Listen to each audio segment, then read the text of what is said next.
月第一個星期六，對你對我都係一個大日子。12月5號，屬於香港人嘅傳奇一刻嚟到啦！12月5號，東亞運動會正式開幕。香港加上8個東亞國家同埋地區，大約2300名運動員，進駐20個場館同埋幾條公路賽道，喺你面前參與22個項目，爭奪262面金牌。700萬人支持個亞運。12月第一個星期六，約定你一齊睇開幕禮同埋精彩賽事，仲可以參加埋東亞運攝影比賽，捕捉傳奇一刻。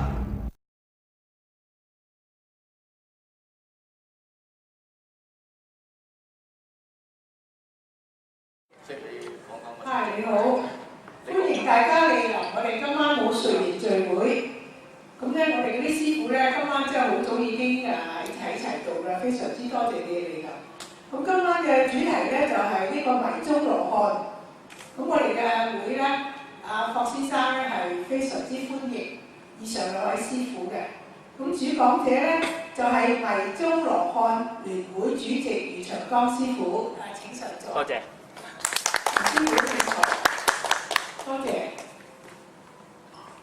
咁第二位咧就係迷蹤羅漢聯會嘅會長關堂利師傅。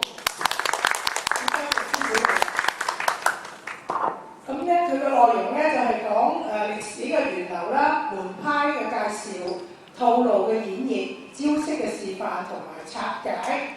咁咧嗱，我今晚咧就想講下咧，余長江師傅咧就係喺香港好出名嘅師傅嚟㗎啦。咁佢曾經咧喺任教過喺香港精武門嗰個體育會嗰度咧係教咗咧好多年㗎啦。咁我諗你個個都知道余師傅，我都唔使我多講㗎啦。咁而家請嗰啲運動員你嘅門徒係咪上嚟啊？外掛隊。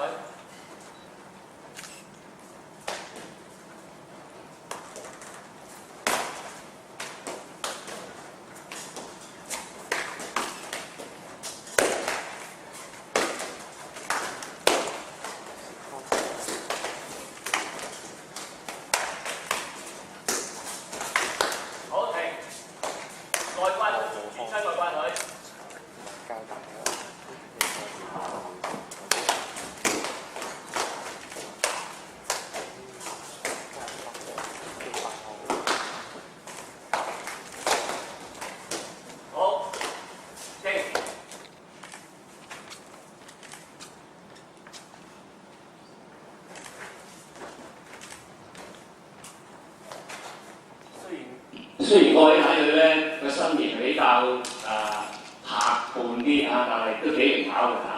多謝我。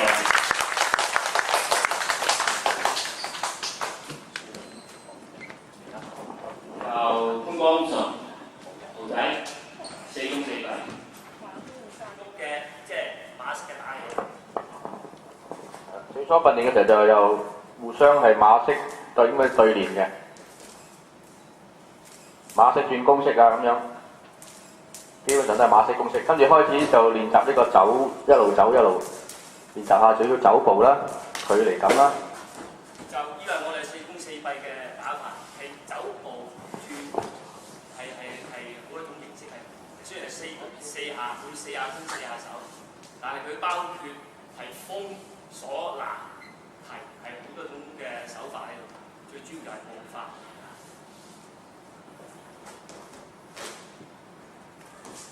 陳亮君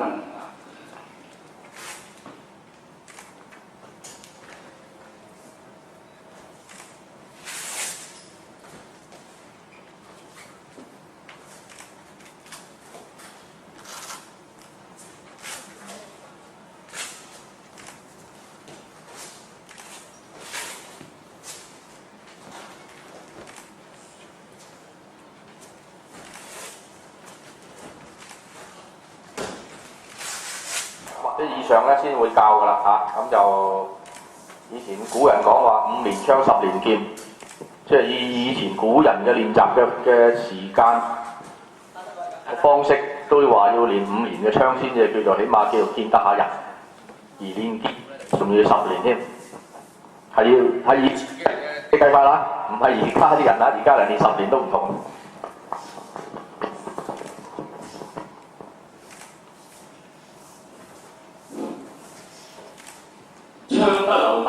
你睇下譚中正關嘅打啲槍咧，係爭到最猛去打嘅。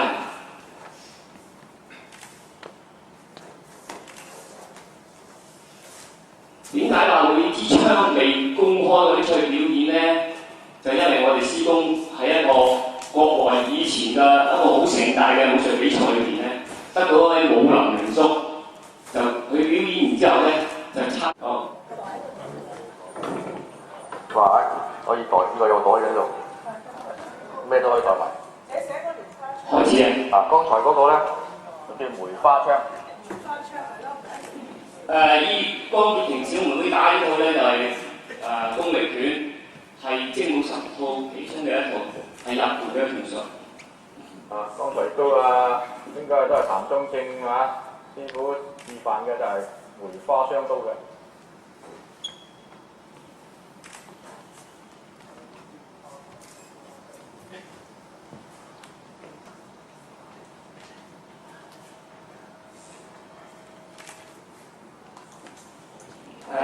有少少似嗰啲俄羅斯跳舞嗰啲人咧，係踎低咗喺地下度踢腳嗰啲咁樣嘅。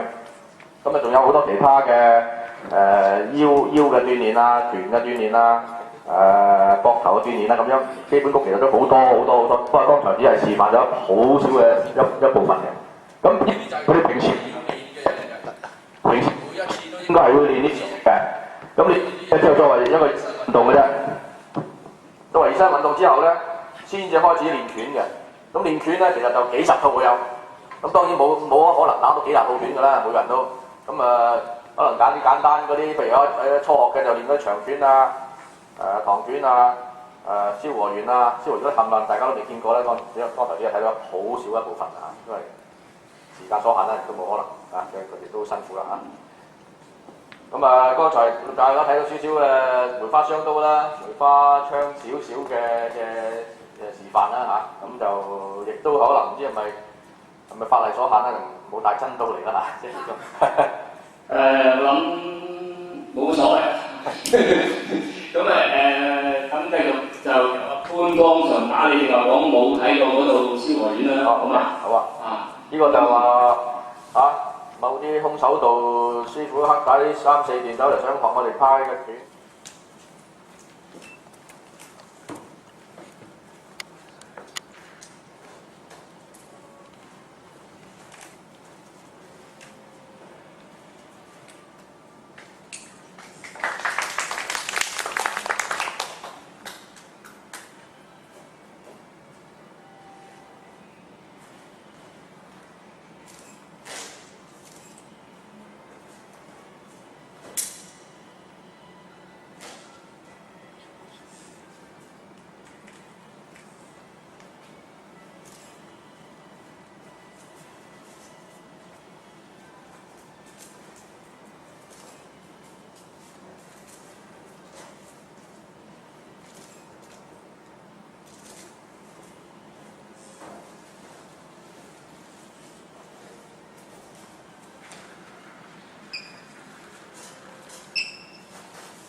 大家知道會發生咩事㗎啦？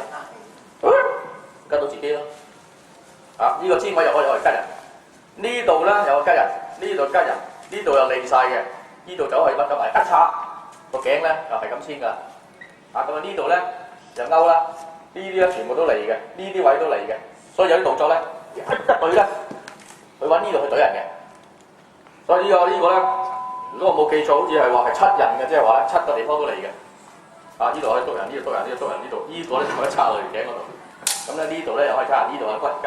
咁呢個勾咧就最特別啦。我發覺前人嘅智慧咧係幾咁高嘅。點解咧？因為呢個勾咧，佢呢個角度咧個設計咧，我相信係經過無數嘅實戰，就發覺呢個勾嘅角度咁樣咧就最 fit。咩最 fit 咧？勾為之鷹槍最 fit。嗱，啲鷹槍嚟咧，佢勾落去咧，搭落去咧。基本上咧，好容易就勾到啲鷹槍嘅，好奇怪嘅。咁當然前人當然經過好多嘅訓練，好多實戰經驗，都唔知勾咗幾多次，就發覺呢個咁嘅角度咧就最正啦，就勾得最好嘅。同埋勾住之後咧，都唔使點用力㗎啦，即係勾住之後，佢自然棘住㗎。個鷹槍好難掹得出嚟嘅。你就留意下呢個位就就係好奇怪嘅。咁其實都唔係奇怪嘅，人哋即係前人啲實戰經驗嚇，即係可能最初設計咁樣嘅，就發覺咦勾咗啲槍好快走到出嚟嘅，好容易掹出嚟嘅，咁咪就再埋啲咯，再屈埋啲咯，但係屈得埋